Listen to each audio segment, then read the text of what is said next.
Tooth abrasion, loss of tooth structure due to aggressive and improper brushing. The tooth is prepared to receive the composite or tooth-colored filling. Tooth enamel is treated with an acidic conditioner called the etchant. The etchant dissolves some of the mineral content of the enamel, creating surface roughness at the microscopic level.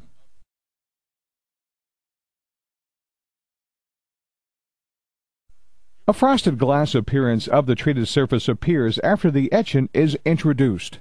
At this time, the bonding agent applied.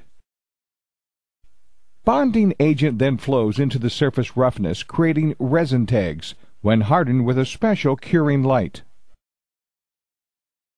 The bonding agent now attaches itself to the etched enamel surface. Dental composite is then added to incrementally build the bulk of the restoration. Each increment chemically bonds to the previous and hardens to form a strong surface.